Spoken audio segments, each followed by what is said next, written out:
America को होने वाला है जी बहुत बड़ा नुकसान, क्योंकि अभी अगर आप देखेंगे जो जो क्रूड ऑयल है उसका जो प्राइस है $70 से आप देख सकते हैं कि $100 को क्रॉस कर चुका है जी।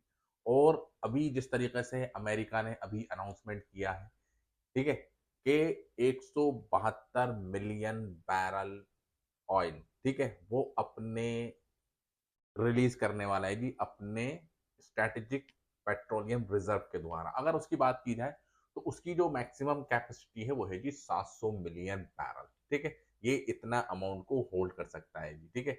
और अभी जो यूएसए के पास है वो है जी 415 मिलियन बैरल रिजर्व अभी उसके पास है जी मौजूद।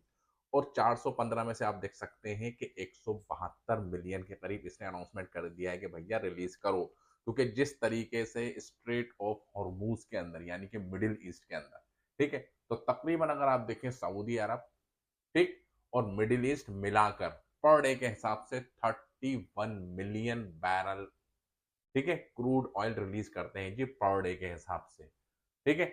और अगर आप देखें तो दुनिया की जो टोटल जो रिक्वायरमेंट है जी पर डे के हिसाब से वो है जी हमारी 106 मिलियन बैरल पर डे के हिसाब से।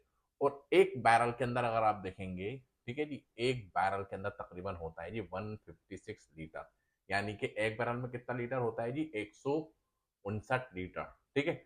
और जो रिक्वायरमेंट है जी अगर उसको हम मल्टीप्लाई कर दें जी 106 मिलियन को, ठीक है जी, 159 से, तो तकरीबन आप देख सकते हैं कि इतना 16 बिलियन, ठीक है, पर डे के हिसाब से इन दी फॉर्म ऑफ लीटर हमको पेट्रोल चाहिए जी, ठीक है जी। वहीं अगर अमेरिका की बात करें तो अमेरिका तो भैया सब चीजों पे कब्जा करता है जी। इराक को उसने डोमिनेट कर दिया और अभी रिसेंटली आपने देखा कि वेनेजुएला को भी उसने हाईजैक कर लिया है जी, ठीक है। तो वहाँ के जो पेट्रोलियम के जो रिसोर्सेज है उसके ऊपर कब्जा हो गया है जी। मिडिल ईस्ट के अंदर उन्होंने अपनी एलआई बना रखी है और उन एलआई को इस वक्त आप देख सकते हैं कि ईरान कर रहा है जी डिस्ट्रॉय, ठीक है। एक तो उन्होंने अपने जो उनकी जो रिफाइनरी है उनको बंद करा दिया है जी ईरान ने वॉर, ठीक है, वॉर के अंदर। और दूसरा स्ट्रेट ऑफ हॉर्मूज जो एक बहुत बड़ा एक चेक पॉइंट है जिसके जरिए से पूरी दुनिया का तकरीबन 20% जो ऑयल है वो वहां से होता है जी रिलीज। और उसके ऊपर होल्ड है जी अभी ईरान का, ठीक है। तो ईरान ने कह दिया कि भैया भले ही हम अमेरिका से नहीं जीत सकते हैं जी one to one face to face, but हम अमेरिका को अगर हम 200 डॉलर के ऊपर ले आए जी किसका प्राइस क्रूड ऑयल का 1 बैरल, ठीक है। तो इससे क्या होगा जी एक बहुत बड़ी एक फाइनेंशियल क्राइसिस हमको देखने को मिलेगी जी यूएस के अंदर। भले ही वो अपने जितने भी जो रिजर्व है उनको खोल दे लेकिन ये टेम्परेरी है जी, ठीक है जी, टेम्परेरी है जी, ये कोई परमानेंट सॉल्यूशन नहीं है। क्योंकि 220 मिलियन बैरल पर डे के हिसाब से निकलता है जी स्ट्रेट ऑफ हॉर्मूज से और वो उसको निकलने नहीं दे रहा है। और निकलने भी दे रहा है तो उनसे कंडीशन लगा दी है जी अदर कंट्रीज के कि भैया अगर आप यूएन के अंदर पेमेंट करते हो, हमको डॉलर के अंदर पेमेंट नहीं है, यूएन के अंदर अगर आप पेमेंट करते हो तो हम आपको यहाँ से जहाज निकलने देंगे, अदरवाइज हम नहीं निकलने देंगे। और जितने भी जो इनेमीज हैं जो खुल के साथ दे रहे हैं जी अमेरिका को, तो उसने तो बिल्कुल मना कर दिया कि भैया आपका जहाज तो मैं निकलने ही नहीं दूंगा जी, ठीक है। जिसका निकलने दे रहे हैं उससे कह दिया है कि भैया आप पेमेंट करें जी यूएन के अंदर यानी कि चाइनीज करेंसी के अंदर, ठीक है। तो इससे क्या हो रहा है, एक इनडायरेक्टली अमेरिका को किस तरीके से वीक किया जाए, ठीक है। बहुत बड़ा एक स्टेप है लेकिन इसके अंदर कितनी कामयाबी मिलेगी वो तो बताएगा जी वक्त। लेकिन 14 दिन के अंदर अभी आप देख सकते हैं कि अमेरिका जिस तरीके से एक्सपोज हुए हैं जी दुनिया के सामने, सारी कंट्रीज से आप देख सकते हैं कि मदद मांग रहे हैं कि भैया सारी दुनिया आ जाओ, मिल बैठकर बात करते हैं कि किस तरीके से स्ट्रेट ऑफ हॉर्मूज को ओपन किया जाए। लेकिन क्या हो रहा है जी, सारी कंट्री जितनी भी हो गई जी, यूरोपियन कंट्री हो गए, सब ने हाथ खड़े करते हैं भैया हम अपने बेड़े यानी कि जो वॉरशिप्स हैं जो समुद्र के अंदर करते हैं जी फाइट, ठीक है, हम उसके लिए अपने जहाज को नहीं देंगे जी आपके लिए। आप जंग के अंदर आए थे, आपने ना किसी से पूछा ना किसी से अप्रूवल लिया, इवन आपने खुद अपनी कंट्री के अंदर जो अपोजिशन होती हैं जी, सेनेट्स होते हैं, उनसे भी नहीं लिया जी, ना कांग्रेस के थ्रू अपने अपने अपने आप घुस गए जी इसके अंदर और आपने अपनी मनमानी करी और दुनिया को इतने बड़े संकट के अंदर डाल दिया है जी, समझ रहे हैं। तो अभी क्या होने वाला है जी, जिस तरीके से सिचुएशन बनी हुई है तो पेट्रोलियम के प्राइस बहुत ज्यादा हाई होने वाले हैं। अभी तो दुनिया क्या है जी, दुनिया के अंदर खास तौर से आप देख सकते हैं सबके पास अपने अपने इंटरनल रिसोर्सेस हैं जी, इंटरनल रिजर्व है, उनको भी यूज कर रहे हैं।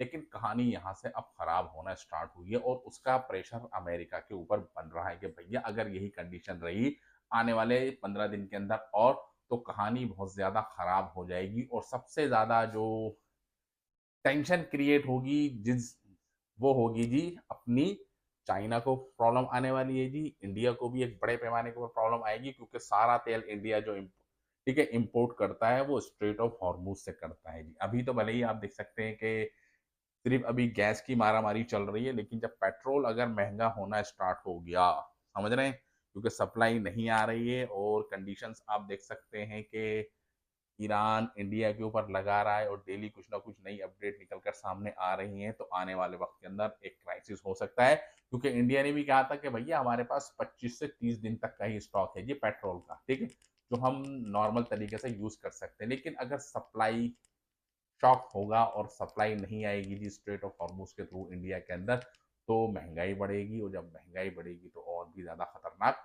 एक ग्लोबल लेवल के ऊपर एक इन्फ्लेशन होगा और जिससे आप देखेंगे कि बड़े पैमाने के ऊपर चीजें महंगी हो जाएंगी क्योंकि पेट्रोल ही एक एनर्जी है और उसी एनर्जी के थ्रू सारा आप देख सकते हैं दुनिया का निजाम चलता है जी। हवाई जहाज चल रहे हैं जी, ठीक है, ट्रेन वगैरह चल रही हैं जी, ट्रांसपोर्टेशन चल रही है, तो सारी चीजें क्या है पेट्रोल के थ्रू। जब पेट्रोल महंगा होगा तो जाहिर सी बात है सारी चीजें महंगी होंगी। तो भैया अभी कहानी बहुत ज्यादा अभी तो खराब नहीं है, लेकिन अगर ये वॉर नहीं रुकता है जी आने वाले 10 से 15 दिन के अंदर तो कहानी और भी ज्यादा खराब होगी। क्योंकि ये जो रिलीज कर रहे हैं ये भी आप देख सकते हैं दुनिया की जो रिक्वायरमेंट है वो तकरीबन 100 million barrel oil per day चाहिए, ठीक है, और 20, ठीक है ना, 20 मिलियन का स्टॉपेज लग गया है जी स्ट्रेट ऑफ हॉर्मूज। अब इसकी भरपाई कौन करेगा? अब जितने भी रिजर्व हैं वो सब खोल दिए भी जाएं फिर भी आप देख सकते हैं कि 20% पर डे के हिसाब से, ठीक है, दुनिया मैनेज कर लेगी जी 15 दिन, 20 दिन, 25 दिन, ठीक है, लेकिन बड़े टाइम के बाद, ठीक है, ये जितनी भी स्ट्रैटेजी जो भी अमेरिका अपना रहा है और उसको पता है कि हाँ जी कहानी ज्यादा खराब होने वाली है, दुनिया गालियां बकेंगी जी ट्रम्प साहब को कि भैया तेरी वजह से सारी दुनिया संकट के अंदर आई है, अब बता क्या करें, ठीक है। तो फाइनेंशियली आप देख सकते हैं कि अमेरिका को नुकसान पहुंचा रहा है ईरान। अभी जो मिसाइल्स के थ्रू, ड्रोन्स के थ्रू उन्होंने तो नुकसान पहुंचाई है, लेकिन दो तरीके से अब कर रहा है जी नुकसान। एक तो स्ट्रेट ऑफ हॉर्मूज उसने कंट्रोल कर रखा है और दूसरा जो उसकी मिसाइल है वो उसको इंटरसेप्ट ही नहीं कर पा रहा है। बड़े पैमाने के ऊपर फाइनेंशियली अमेरिका का हो रहा है जी नुकसान, ठीक है जी। तो बहरहाल अभी तो फिलहाल यही है जी अपडेट और इसकी वजह से सारा आप देख सकते हैं मार्केट जो सिस्टम है जी, पूरी क्रिप्टो मार्केट हो गई हमारी, ठीक है, स्टॉक मार्केट हो गई और अभी तो आप देख सकते हैं एआई का जो बबल बना हुआ है ये भी होगा जी बस्ट, ठीक है। तो thank you very much for this video. जय हिंद।